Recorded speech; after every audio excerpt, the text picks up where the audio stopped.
মনীষা মজুমদার। এই art টেনিকোস exhibition চলছে academy of fine আর্টসে। আপনারা সবাই আসুন, দেখুন, দেখলে অনেক কিছু শিখবেন, ভালো লাগবে। এখানে রাখুর কাজ রয়েছে, তারপরে টেরাকোটার কাজ রয়েছে, স্কাল্পচার রয়েছে, আমার বন্ধু এবং সিনিয়রদের কাজ রয়েছে। আপনারা অবশ্যই আসবেন, দেখবেন, ভিজিট করুন, ভালো লাগবে। Thank you. আমার নাম সুরজিৎ গুই। আমি এখন গভর্নমেন্ট আর্ট কলেজে পড়াশুনো করি। তো সেরামিক্স নিয়েই আমার পড়াশুনো। এই কাজটা বেসিক্যালি খুব বেশি কিছু কনসেপ্ট বা খুব বেশি গল্প ভেবে আমার এই কাজটা করা না। এই কাজটা বেসিক্যালি আমি বিভিন্ন ধরনের যে মার্কস আমরা দেখি, যেমন আফ্রিকান মার্কস বা আরো বিভিন্ন মার্কস যেগুলো আছে, তো সেই মার্কসগুলোকে নিয়ে এই কাজটা করা। আমি নিজের মতো করে এই মার্কসটাকে তৈরি করেছি। তার এক্সপ্রেশন, তার সাজসজ্জা বা তার কালার বা তার ডেকোরেশনের যাবতীয়টাই আমি আমার নিজের মতো করে একটা তার রূপ দেওয়ার চেষ্টা করেছি, ব্যাস এইটুকু। এই নিয়ে খুব বেশি কিছু গল্প আমার বলার নেই, বাকিটা দর্শকরা দেখবে, দেখে তারা। তো এটাও আমার একটা কাজ। এই কাজটা বেসিক্যালি আমি একটা মেয়ের জীবন বা একটা মেয়ের জীবনের যে জার্নি, সেই জার্নিটাকে তুলে ধরেছি। মানে একটা সময় পার্টিকুলার, যখন একটা মেয়ে নতুন কিছু সৃষ্টি, বা মেয়ে বলতেই তো আমরা মা বুঝি, মা মানে আমাদের মানে জন্মদাতা, এই সৃষ্টিকর্তা হিসেবে আমি এখানে দেখিয়েছি। তো একটা জীবনের একটা সময় সে তার নিজের অতীতকে, তার বাবা মা বা তার বন্ধু বান্ধব, তার নিজের বাড়ি ছেড়ে বা ত্যাগ করে সে একটা নতুন সৃষ্টির জন্য নিজেকে উৎসর্গ করে দেয়। তো সেই সময়টাকে দেখিয়েছি, সেই কঠিন সময়টাকে। প্রথমে হচ্ছে আমার এই কাজটা যদি আপনি দেখেন, তার এক্সপ্রেশন বা তার কিছু, তো সেইভাবে এটাকে করা। তারপর নিজেকে সৃষ্টির জন্য নিজেকে তৈরি করানো এবং সৃষ্টি করা, এবং শেষমেশ প্রকৃতিকে সেটা দান করে দেওয়া বা নিজেকে উৎসর্গ করা। তো এই যে পুরো জার্নিটা বা সেই সময়টা, সেইটাকে আমি তুলে ধরেছি কাজের মাধ্যমে। নমস্কার, আমি দেবযানী মোদক। আমার সেরামিক্সের এখানে দুটো কাজ রয়েছে, দুটোই রাখু। আর আমি বেসিক্যালি বেড়ালের উপরেই কাজ করি। আমার পুরোটাই মানে পুরো রিসার্চটা বা কাজটা বেড়ালকে নিয়েই, বেড়ালের বিভিন্ন পোজ, বিভিন্ন অ্যাঙ্গেল থেকে আমি সেগুলোকে ক্যাপচার করে সেগুলোকে স্টাডি করি। তো আমার এখানে দুটো কাজ রয়েছে, একটা আছে দুটোই রাখুতে, একটা আছে ম্যাট রাখু, একটা হচ্ছে গ্লস রাখু। এটা আমি একটা পটারি বানিয়েছি, এটাও সেরামিক্সের, এটাও রাখু করা রয়েছে। এটা ম্যাট রাখু, চকচকে জায়গাগুলো কি দিয়ে? এটা গ্লেজ করা রয়েছে। এটাই গ্লেজ আর কি, রাখুর গ্লেজ এটা ম্যাট। আর এইটা গ্লসি, এই জায়গাটা ম্যাট, এই জায়গাটুকু নিয়ে শুধু গ্লসি দেওয়া রয়েছে। আচ্ছা, ঠিক আছে। এটাও একটা রাখু মিডিয়াম, এটাকে ক্র্যাকেল বলে। এটা এটাও আমার একটি কাজ, এটা পটারি।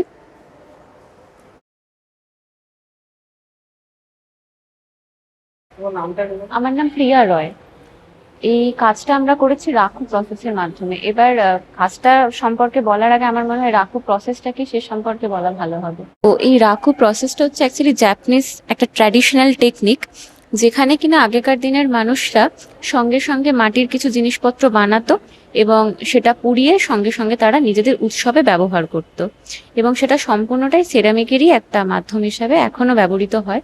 যদিও এই ধরনের রাকু প্রসেসে কাজ আমরা একাডেমিতে আগে কখনো বা অন্যান্য আর্ট গ্যালারিতে এই ধরনের কাজ আমরা বেশি দেখতে পাবো না সেরামিকের উপরে। আমার এই কাজটার কনসেপ্ট হচ্ছে দ্য শেপ অফ ভায়োলেন্স। আমরা অ্যাকচুয়ালি দৈনন্দিন জীবনে বিভিন্নভাবে কর্পোরেট লাইফের সঙ্গে যুক্ত। এবার সেখানে থেকে মানুষের মধ্যে দুর্নীতি, একটা নেগেটিভিটি সবসময় কাজ করছে। সেখান থেকে যে মানুষের যে একটা নিজস্বতা, সেটা কোনোভাবে হারিয়ে যাচ্ছে। আমি আমার কাজের মাধ্যমে সেই জায়গাটাকে অ্যাকচুয়ালি তুলে ধরতে চেয়েছি। আর আমি যে গ্লেজটা ব্যবহার করেছি সেটা হচ্ছে রাকুর ম্যাট গ্লেজ। এটা সম্পূর্ণটাই হয় অ্যাকচুয়ালি কার্বনের রিডাকশনের কারণে। এই কাজটা সেরামিকের উপরেই করা। কাজটার টাইটেল হচ্ছে দ্য লাস্ট ফুড স্টেপস। এই মিডিয়ামটা আমি অ্যাকচুয়ালি এখানে রাকুর কাজের সাথে সাথে বেশ কিছু টেরাকোটার কাজও আপনি দেখতে পারবেন। আমি এই কাজটা করেছি সেরামিকের এনগোপ প্রসেস দিয়ে। আমি এই পাগুলো নিজস্ব পায়ের মোল্ড দিয়ে বানিয়েছি এবং তারপরে সেটাকে এনগোপ টেকনিকের মাধ্যমে পুরোটা ফায়ারিং ইত্যাদি করে এখানে ডিসপ্লে হয়েছে।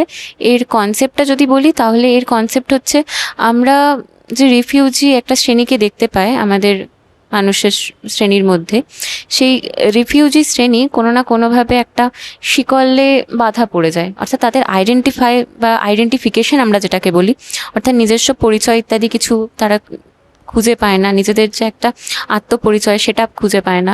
এবার সেখান থেকে দাঁড়িয়ে তাদের যে একটা শিকল থেকে বাধা পাওয়ার জায়গা, সেই জায়গাটাকেই তুলে ধরার জন্য এই কাজটা করা। আমার নাম নিপা হালদার, আমি গভর্নমেন্ট আর্ট কলেজে পড়াশোনা করছি। এটা আমার কাজ। এখানে নানান রকম শেপের নানান রকম পটারি আছে, যেগুলোর প্রত্যেকটা আলাদা আলাদা রকমের শেপ বা কালার, প্রত্যেকটা ডিফারেন্ট। এই কাজটা বেসিক্যালি আমি রাকুর যেসব নানান রকম টেক্সচার, নানান রকম কালার, সেই সবগুলোকেই এই পটারির মধ্যে তুলে ধরেছি।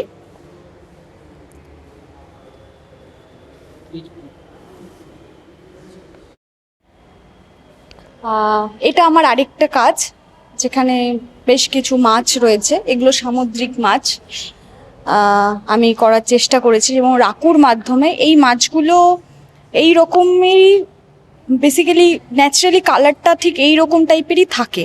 তো সেটা আমার মনে হচ্ছে যে রাকুর মাধ্যমে হয়তো আমি সেটাকে আরও একটু তৈরি করতে পারি, কালারগুলো ন্যাচারাল বিষয়টা আসে। তো সেখান থেকেই মাছগুলো করা রাকুতে।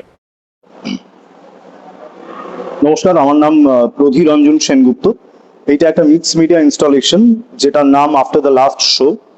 এটা দেখানো হচ্ছে যে একটা থিয়েটারের শো যখন শেষ হয়ে যায়, যখন কার্টুন কল হয়, তারপরে ব্যাক স্টেজের যে পরিস্থিতিটা বা সিচুয়েশনটা থাকে সেটাকে নিয়ে এই কাজটা।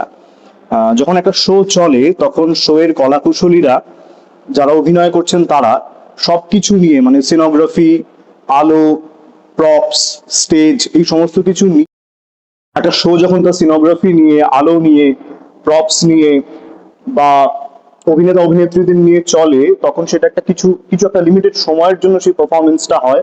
সেটা একটা নাটক, একটা ইলিউশন তৈরি করে দর্শকদের মধ্যে, সেটা একটা প্রভাব থাকে, কিন্তু সেটা ক্ষণস্থায়ী। এখন কথা হচ্ছে, যখন একটা শো শেষ হলো, আপনি যদি তারপরে ব্যাক স্টেজটা গিয়ে দেখেন বা দেখা যায়, সেখানে লক্ষ্য করা যাবে যে এতক্ষণ যে এলিমেন্টস গুলো সেই নাটকটা তৈরি করতে একটা সাহায্য করছিল, সেইটা কোনো কারণে স্তব্ধ হয়ে গেছে।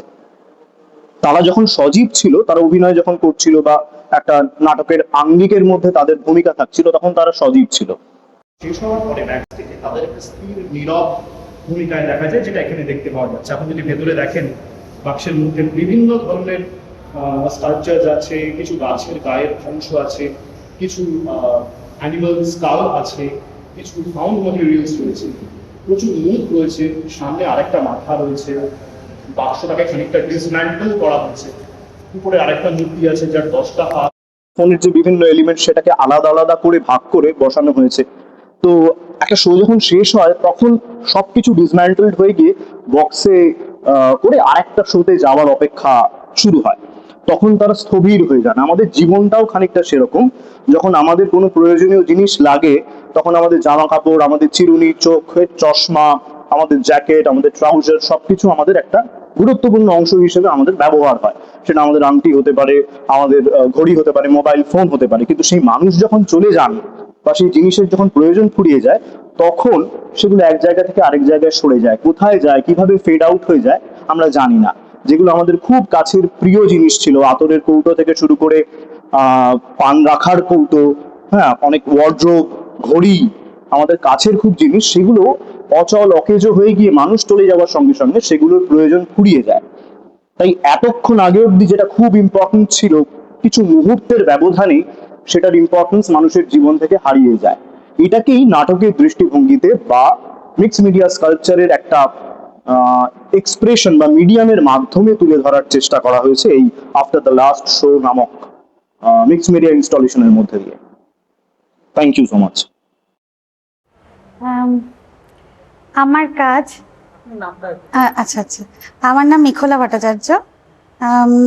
আমি এখানে দুটো কাজ করেছি। একটা হচ্ছে এখানে ডেডিকেটেড টু ফ্রিডা।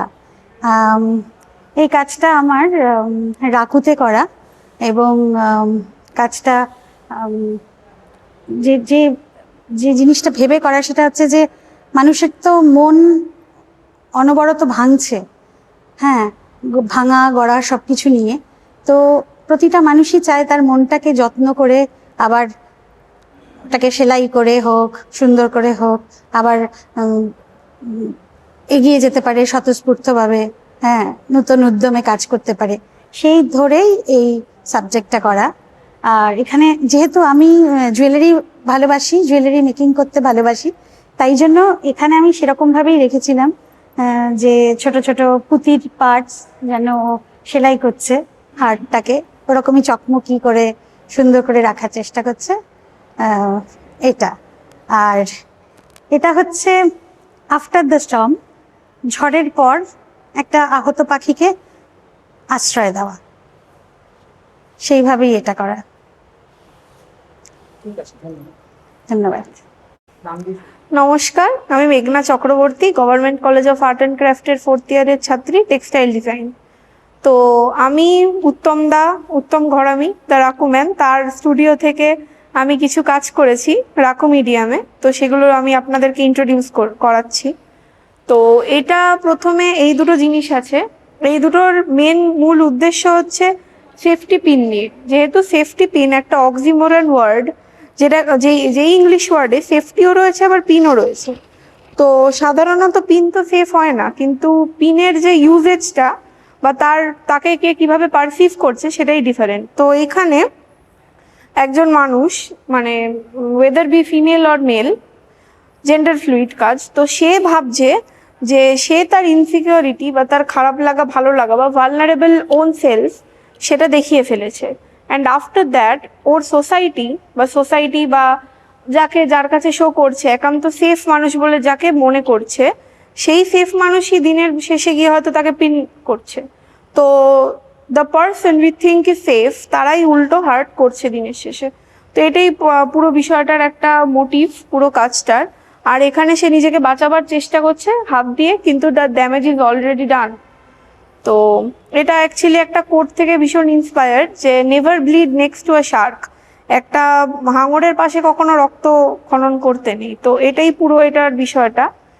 আর এটা হচ্ছে দ্য অড পটারি, এইখানে দুটো পার্সপেক্টিভ রয়েছে অডিয়েন্সের উপর, বাকিটা যে কে কোনটা পারসিভ করবে। তো এটা হচ্ছে একটা সোসাইটির মধ্যে 5 জন লোক রয়েছে, সেই 5 জনের মধ্যে 4 জন লাইক মাইন্ডেড পিপলস, যাদের ভাবনা চিন্তা একরকম বা তারা একরকম। আর আরেকজন রয়েছে যে কিনা এই যে হোয়াইট পটারিটা, সে সকলের থেকে আলাদা। তো এখন সে সকলের থেকে আলাদা হয়ে সে তার জীবনের দিকটা, পার্সপেক্টিভটা কিভাবে দেখছে এটা নিয়ে কাজটা। যে একটা ভাবতে পারে আজ মে উপর আসমান নিচে, I am the like successful, I am growing, তো উঠছে ওপর দিকে।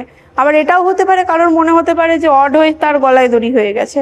তো সেই পার্সপেক্টিভটা নিয়ে এখানে একটা ইন্টারঅ্যাক্টিভ একটা বিষয় করা হয়েছে। আমি একটা ডায়েরি রেখেছিলাম যে প্রত্যেকে এটাকে দেখে ওই হোয়াইট পটারিটা হতে কার কেমন লাগে, how does it feel to be the odd one. তো সেখানে সবাই সকলের মন্তব্য দিয়েছে। আর এদিকে আমি দিয়েছি দ্য ওয়ান্ডারার, এটা একটা ক্র্যাকেল গ্রেতে রাকু পটারি। সেখানে খুব ডিটেলিং করে মোম দিয়ে ওয়্যাক্স রেজিস্ট করে কিছু লাইনসে, বোল্ড লাইনসে কিছু সিমেট্রি করা রয়েছে। আর তার সাথে সিরিজ মতন করে এইটা, it is all about the senses of human beings. Thank you. এটা একটা, আমার নাম শ্রীপর্ণা। তো আমার এই কাজের টাইটেল হচ্ছে ডিফারেন্ট ইজ বিউটিফুল। তো এটা একটা সিরিজের কাজটা শুরু হয় এখান থেকে, এর দুটো উইংস আছে দুদিকে, এইভাবে আমার ভাবনা। তো একটা বাচ্চা যখন বাইরের কোনো জিনিসের সঙ্গে রিলেট করা শুরু করে আস্তে আস্তে, তখন গিয়ে সে কথা বলাটা শুরু করে। তো এই বাচ্চাটা একটু বড়, তুলনামূলক বয়স বেশি, কিন্তু অনেকটা পরে কথা বলাটা শুরু করে। তাই জন্য আমি ওর মুখ অব্দি রেখেছি, মানে নাকের পর থেকে রেখেছি, মুখটা রাখিনি। বাচ্চাটা সবসময় অ্যানিম্যাল, সবসময় আমাদের সো কল্ড সোশ্যাল যেটা জীবন আর কি, সেটার বাইরে একটু অন্যরকম ভাবে ভাবে। তো এই অন্যরকম ভাবনাটাকেই আমি ডিফারেন্ট ইজ বিউটিফুল এই হিসেবেই দেখছি। মানে অন্যরকম ভাবনা করলেই যে সে আউট অফ দ্য ওয়ার্ল্ড হয়, একটু অড ওয়ান আউট হয়, এমন নয়। এটাও একটা বিভিন্নতা যেটা খুবই সুন্দর। তো সেম এখানে যাচ্ছে, এই হর্সগুলো এইভাবে ঘুরছে, মানে আমরা মেলায় দেখি এরকম ভাবে ঘোড়া ঘোরে, ঠিক একটা সাদা হর্স যে কিনা ফোর্সে বেরিয়ে চলে যাচ্ছে, ওই লুপটার মধ্যে নেই। তো এইটাকেও আমি একটা বিভিন্নতা হিসেবে দেখাতে চেয়েছি, যে সেটা হলেও সে সুন্দর তার মতো করে। আমার ওই যে কাজগুলো ওখানে আছে, ওখানে কিছু ভেড়ার কাজ আছে, যেখানে একটা মেল ফিগার, একটা ফিমেল ফিগার, তার মাথাগুলো ভেড়া, আবার অরিজিনালি দুটো ছোট ছোট ভেড়ার বা ভেড়ার বাচ্চা ধরা যেতে পারে। আর এখানে দুটো ভেড়া আছে যারা দুজন ইন্টারলিঙ্ক হয়ে যাচ্ছে একসাথে। তো আমরা সবসময় মেল আর ফিমেল এই দুটো বাদ দিলেও এই দুটোর মাঝখানে যে আরো একটা জেন্ডার আছে এবং সেই জেন্ডারের যে বিভিন্নতাটা আছে সেটাকে আমি ধরার চেষ্টা করেছি, এবং সেটাও সুন্দর, সেটা তার মতো করে সুন্দর। তো অ্যাকসেপ্ট করে নেওয়াটা সেটা আমাদের উপর ডিপেন্ড করে, কিন্তু প্রকৃতি যেটা বানায় সেটা রিফিউজ করার ক্ষমতা আমাদের নেই। তো এটাই আমার কাজের। আচ্ছা, আমি শ্রীপর্ণা, আমার এটা আর একটা কাজ, এই কাজের নাম দ্য ফ্লো, মানে স্রোত।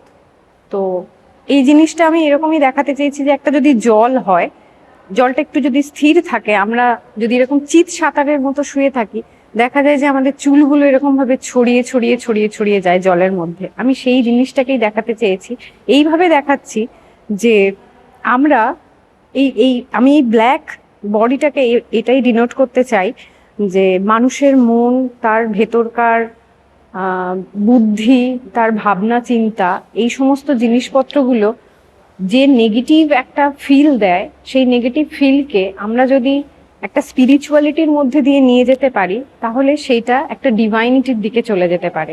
এই জন্যই নাভি থেকে একটা মেটালের কোনো একটা জিনিসের এরকম পদ্মের মতো উঠছে, হাতে একটা পদ্মের পাতা আছে কিন্তু ফুলটা নেই। অ্যাকচুয়ালি ডিভাইনিটিটা মানুষের ভেতরে, অন্তরের মধ্যে।